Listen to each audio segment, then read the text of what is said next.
Assalamualaikum warahmatullahi wabarakatuh. Pada video kali ini, saya akan memberikan contoh soal tentang bagaimana penghitungan rumus pada benda yang berada di depan cermin cekung. Pada pertemuan selanjutnya, saya sudah menjelaskan tentang rumus cermin cekung, yaitu sebagai berikut ya, 1/F sama dengan 1/S ditambah 1/S aksen. Kemudian F sama dengan setengahnya jari-jari. Jadi jarak fokus sama dengan setengahnya jari-jari. Dan perbesaran rumusnya adalah H aksen tinggi bayangan dibagi tinggi benda dalam tanda mutlak atau S aksen dibagi dengan S atau jarak bayangan dibagi dengan jarak benda. Ya, sudah bisa dipahami rumus ini ya. Nah, bagaimana penerapannya? Kita coba contoh soal yang pertama.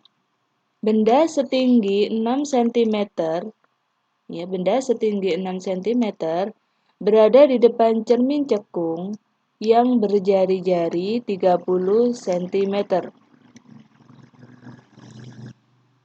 Bila jarak benda ke cermin 20 cm, maka tentukan jarak bayangan, perbesaran bayangan, tinggi bayangan, dan sifat bayangan.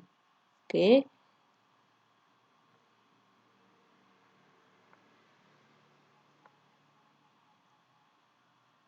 Oke, pertama-tama kita tulis dulu besaran-besaran yang diketahui di sana, yaitu ya, yang pertama, benda setinggi. Jadi ini adalah tinggi benda. Benda setinggi berarti adalah tinggi benda. Maka kita tulis di sini H, tinggi benda, sama dengan 6 cm. Berada di depan cermin cekung yang berjari-jari. Nah, ini ada jari-jari dari cermin cekung ya, 30 cm. Ini adalah jari-jari. Kita tulis di sini jari-jarinya adalah 30 cm. Nah, kalau sudah diketahui jari-jari pada rumus yang saya tampilkan tadi bahwa fokus itu adalah, kalau kita mau nyari jarak fokus itu adalah setengahnya dari jari-jari. Berarti kita cari F-nya setengah kali R-nya adalah 30 cm, sehingga fokusnya adalah setengah dari 30 adalah 15 cm. Oke, kita lanjut. Bila jarak benda ke cermin 20, ya, ini 20 adalah jarak benda ke cermin, berarti ini adalah S. Kita tulis di sini adalah S. Jaraknya adalah 20 cm. Maka tentukanlah jarak bayangan. Yang ditanyakan adalah yang A. Jarak bayangan berarti S aksen.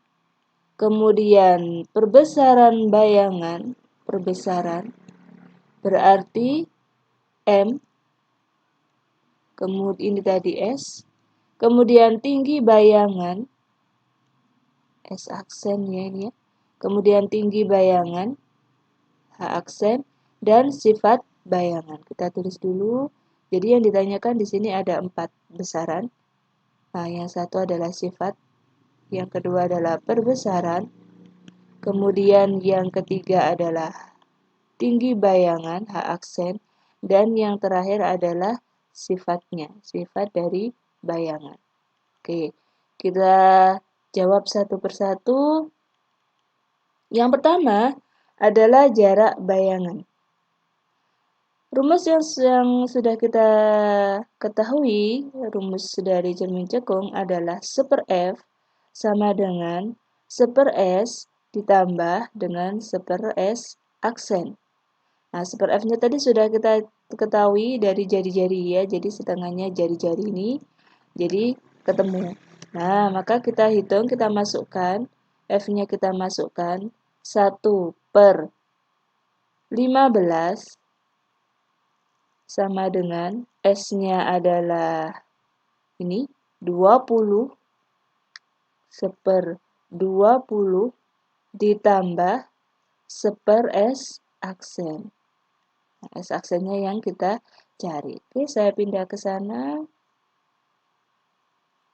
Nah, karena super S aksennya yang kita cari, maka angka yang di dekatnya super S aksen ini kita pindah ke sisi lain. Sehingga tanda plus minus jadi plus jadi minus. Super S aksennya tetap di sebelah kanan. Terus yang S-nya, 1/20-nya kita pindah. 1/20-nya ini kita pindah ke kiri. Karena ini tandanya operasinya penjumlahan, ini tandanya plus, kita pindah jadi minus. Sehingga di sebelah kiri menjadi 1/15 dikurangi 1/20. Seperti itu ya. Nah, kemudian 15 dengan 20 penyebutnya ini kita cari KPK-nya. 20 dengan 15 KPK-nya adalah 60. 60 ya. Kemudian ini tetap kita selesaikan dulu yang sebelah kiri. 60 bagi 15 adalah 4. 4 kali 1, 4 dikurangi 60 dibagi 20, 3. Ya, 60 dibagi 20 hasilnya adalah 3. 3 dikali 1, 3. 4 dikurangi 3, 1. Di bawahnya tetap 1/60 sama dengan 1 S aksen. Nah, ini 1 S aksen, maka S aksennya adalah kita balik, yaitu 60/1. Hasilnya adalah 60 cm. Nah, jadi jawaban yang pertama, untuk yang A ya, ini yang A dulu, mencari jarak bayangan. Jadi, jarak bayangan adalah 60 cm. Bisa dipahami sampai sini ya. Nah, kemudian yang kedua yang ditanyakan adalah perbesaran. Oke, kita cari yang kedua adalah M atau perbesaran. Rumusnya sudah kita tahu ya tadi ya. Rumusnya adalah M sama dengan, tadi ada dua macam rumus, bisa H aksen per H atau S aksen per S. Nah, ini mana yang kita pakai? Ya, yang di soal itu yang diketahui apa? Yang sudah ada. Oh, ternyata di sini ada S. Dan S aksennya juga sudah ketemu. Maka yang kita pakai adalah yang S aksen per S. Yang ini ya, yang kita pakai. Jadi, yang kita pakai adalah yang S aksen per S. Yang ini. Oke, kita tulis M sama dengan S aksen per S. Dalam tanda mutlak. Kita lanjut ke sebelahnya. Kita masukkan angkanya. S aksennya di sana adalah, tadi sudah ketemu ini ya, 60 cm. Kita masukkan angkanya 60 dan S-nya adalah 20. Nah, 60 dibagi 20 hasilnya adalah 3. Jadi perbesarannya hasilnya adalah 3 kalinya. Kalau hasilnya bulat, ya seperti ini, berarti bendanya nanti sifatnya adalah diperbesar.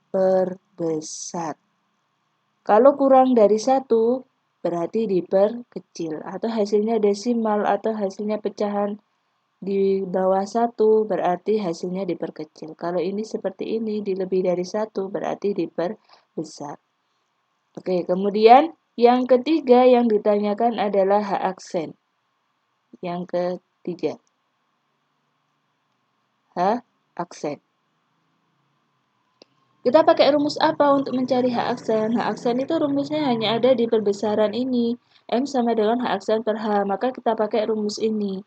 Jadi ada di rumus perbesaran. M sama dengan H aksen per H. Kita masukkan masing-masing. M-nya tadi sudah ketemu 3 kali ya. Kemudian H aksennya itu adalah belum ada, dicari. H aksennya masih dicari. Kemudian hanya 6. Ini ya, hanya 6. Tinggi bendanya adalah 6. Kita masukkan. Nah, bagaimana caranya mencari H? Supaya H aksen ini sendirian di sebelah kanan, maka angka di dekatnya kita pindah ke sana. Bagi dipindah jadi kali. Jadi ini kita kali 6. hasilnya adalah 18. Nah, ini adalah H aksen. Jadi tinggi bayangannya adalah 18 cm. Tinggi bendanya 6, tinggi bayangannya 18 cm. Jadi di sini tinggi bayangan adalah 18 cm. Selanjutnya yang terakhir, sifatnya. Nah, bagaimana dengan sifat bayangannya? Nah, untuk sifat bayangan, ini sifat bayangan kita bisa melihat dari hitungan kita tadi ya. Nah, misalnya ini, sifat bayangannya kita temukan bahwa S aksennya nilainya adalah positif. Nah, kalau S aksennya positif, berarti sifat bayangannya di sana adalah nyata terbalik. Kalau negatif berarti maya tegak, ya. Kemudian M-nya tadi ketemunya 3, berarti itu tadi diperbesar.